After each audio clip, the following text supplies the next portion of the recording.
Well, ladies and gentlemen, I think it's time to finally start talking about Ahsoka's viewership numbers. We knew this was coming, okay? We knew we were going to talk about this because everybody and their mother could see that Ahsoka was going to be a failure of a TV show. It had every single thing going for it that you know is going to lead to a failure. And now we officially have the numbers for Ahsoka, and it is abysmal. When you compare it to simple YouTubers, it is even more insulting. It's terrible. I don't know why Disney would even be remotely proud of these numbers, but again, Disney's not the one that released these numbers. It was Samba TV. Because as we know it, Disney does not like revealing the numbers for the TV show. And now, actually, according to this post that I saw recently after getting ready to film this video, they actually did release the numbers for the first episode, and they said it was somewhere in the realm of 14 million. Needless to say, I heavily doubt that. So let's get into this article, guys, from Bounding into Comics. But of course, before we do, just consider leaving me a subscribe. I would greatly appreciate it, and like the video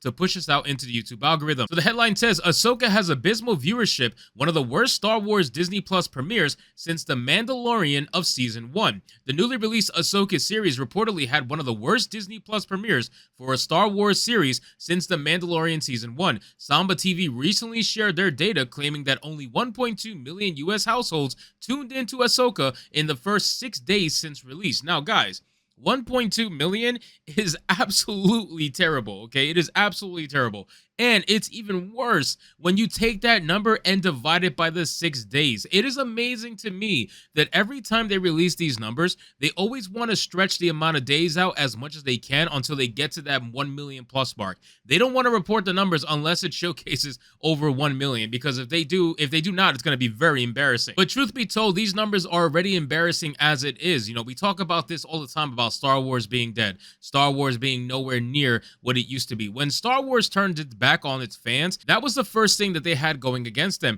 And then the funny thing is, a lot of those fans became content creators, independent content creators that ended up being more successful than Star Wars, which is just amazing to me. And that was number two thing that was going against them. So they do not like the fact that YouTubers get more views than them. Without a doubt, they don't like the fact that there is a bigger audience for independent content creators compared to mainstream companies like Disney. But again, this is the reality they're going to have to deal with, because these numbers prove that that is the case. 1.2 million divided by 6 days is abysmal. That is crazy. That's like an average YouTuber's viewership per day. It's ridiculous. So it says the data analysis group reported on X the latest new Star Wars series Ahsoka finally hit screens with 1.2 million US households watching over its first 6 days. This is similar to viewership of Andor's premiere season and slightly lower than The Mandalorian's third season premiere over its first 6 days. And if you guys remember, Andor was not doing good at all. Andor actually had to be sold off to other streaming companies to try to bolster the viewership on that TV show because it bombed so hard on Disney Plus. So the fact that Ahsoka is being compared to Andor isn't exactly a good thing. You know, I would be very worried if I were them.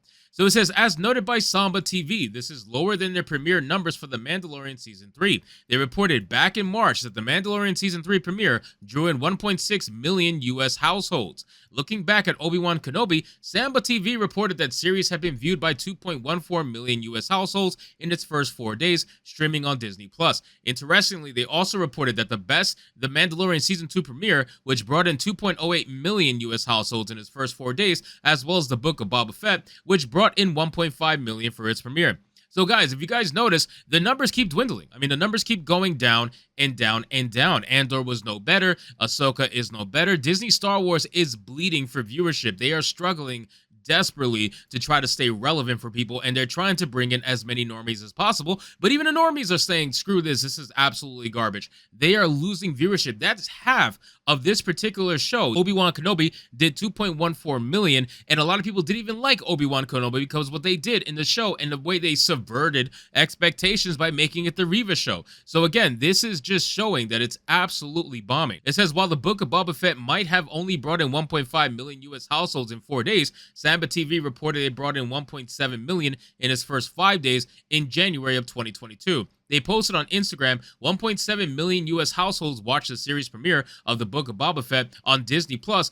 in its first 5 days of streaming. As noted above, Samba TV reported that The Mandalorian Season 2 brought in 2.08 million in its first 4 days. The data firm previously reported in November 2020 that The Mandalorian Season 2 premiere had raked in 1.04 million US households, albeit they did not provide a time frame, so it's possible this data was based on the initial day it was released rather than over the course of 4 days. Samba TV wrote on Instagram, "Is the force strong with Star Wars fans watching The Mandalorian? Season 2's premiere had 1.04 million US households tune in, up 73% compared to 2019 Season 1 premiere." And Mandalorian used to be their golden child. I mean, a lot of people got Disney Plus in the first place for The Mandalorian. Like, The Mandalorian Season 1 was their poster child. It was their golden ticket. And they decided to screw it all up by doing what they did to Gina Carano. Once they screwed over Gina Carano, that was it. I mean, honestly, like, Mandalorian has been downhill from there. And I'm not trying to say that Gina Carano was a saving grace. All I'm trying to say is that a lot of people saw through the BS. A lot of people saw what they actually did to Gina Carano and what their true reason was for doing what they did. It was a political hit for Disney. That's it. Nothing more, nothing less. They wanted to get rid of her because of her statements against certain ideologies, and she was not having it, so they were not having it, and they got rid of her. And a lot of people saw right through that. A lot of people saw for what it was. It says the decline in viewership should not be a surprise to anyone who has been following the course of Star Wars over the past few years. Since the Walt Disney Company purchased Lucasfilm and Star Wars for George Lucas, nearly every metric has declined. And honestly, I don't need to get into it because, again, guys, I talk about it all the time, so I'm going to skip all these stats. But yes, you guys are very much aware that Star Wars has been on a steep, steep decline since it's been bought out by Disney. Disney has been doing an absolutely god-awful job with Star Wars. And at this point, even if somebody else bought Star Wars, right? I know a lot of people entertain the idea of another person or another entity or whatever buying Star Wars away from Disney. But just think about this for a second. There's really nothing that you can do to save it, right? A lot of the canon lore that a lot of people enjoyed over the past, couple decades, a lot of that's been ruined by the Disney Star Wars stuff. And because of that, that's going to be burned in people's memories, and people are going to walk away and give up on Star Wars. And once people learn how to live without something, there's a very small chance they're going to go back to that. So even if another person were to buy Disney Star Wars and make it into the greatest thing ever,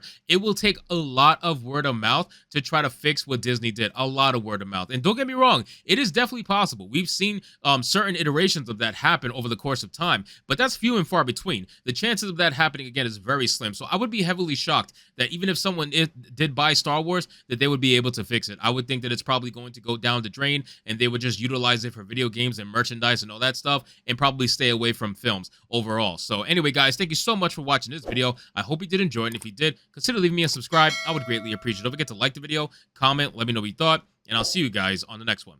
Hypnotic out.